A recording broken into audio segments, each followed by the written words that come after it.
Hi students. So actually in one of my previous videos, I talked about how to prepare when an FMCG company is coming to your campus. And that video actually got really popular. So this has prompted me to make a video for you which is in detail about how to prepare for the FMCG sector, which is when a FMCG company is coming to your campus for placements, how do you prepare so that you are able to crack it. Now students, if you ask me, FMCG is the dream sector for many MBA students, especially MBA marketing students. So if you ask any MBA marketing student what is your dream company, he or she would say either it is Britannia or HUL or PepsiCo or Coke or Dabur and so on.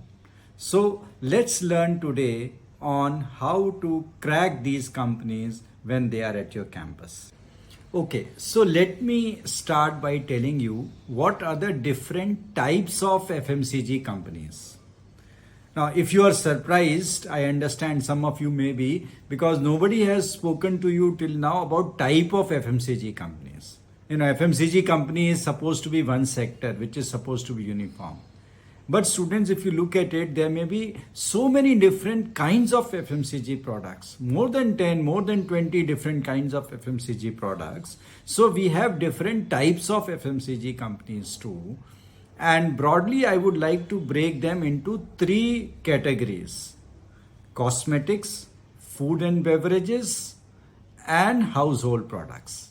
So I would like to tell you now, why is it so important for you to know the different kinds of FMCG companies. See, if the product is different, you would appreciate that the sales and marketing strategies would be different, and so would be the campus interview would be different, and so accordingly your preparation has to be different for all these different categories.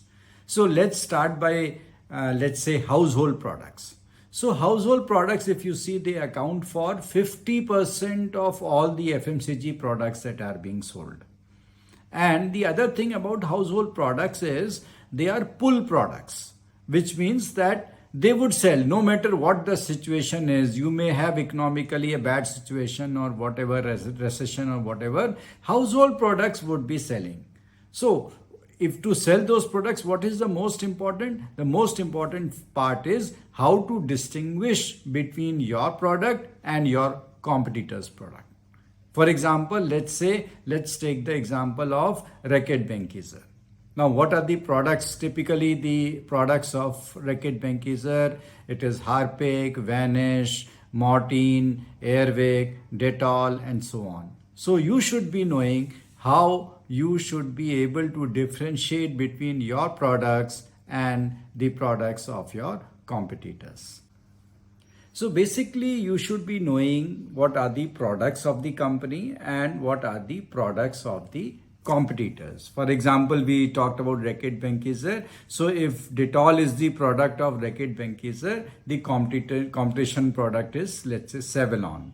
And if Harpic is RB's product, then HUL makes a similar product called Domex. So probably if you know what are the competitive advantages and how would you sell your products against the competition, it basically gives an indication to the interviewer that you have done your research, you are interested, and you are truly the right fit for the job.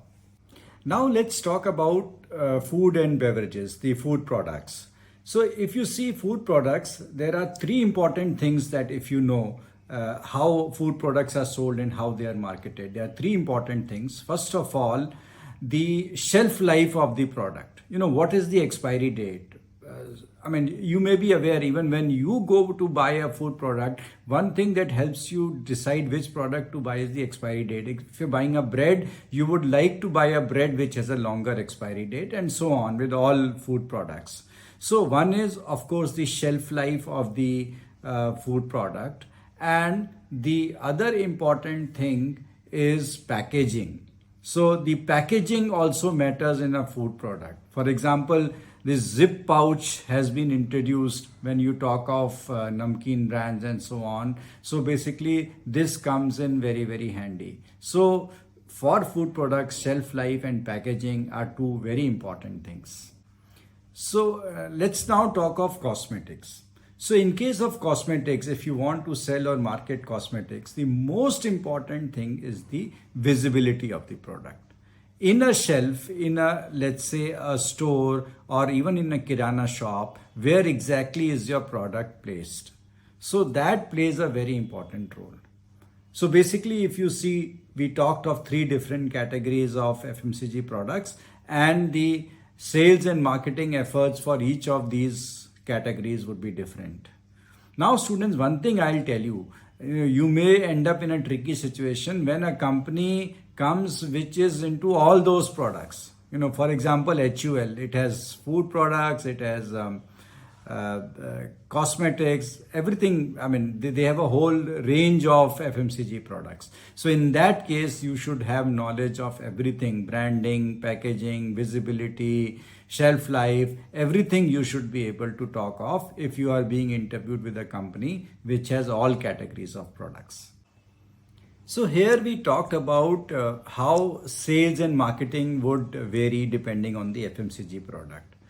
But I would like to tell you something. If you talk to any FMCG employee, the foremost problem is not sales and marketing. Actually, the biggest challenge for any FMCG company is distribution and supply chain and logistics and so on. So you should be aware of that parameter also. So basically, if you see, distribution is all about distributors. There are many stakeholders. There are distributors, there are retailers, and there are logistics, the providers and so on. So we talked of food products which have a shorter shelf life. So in that case, the supply chain becomes even more important. I mean, you should be able to deliver the product in the right time. Otherwise, the product itself may go waste by the time it is delivered to the shelf. So basically, if you are aware of this channel and you are able to talk about the distribution and supply chain in an FMCG interview, it would have a great impact on the interviewer.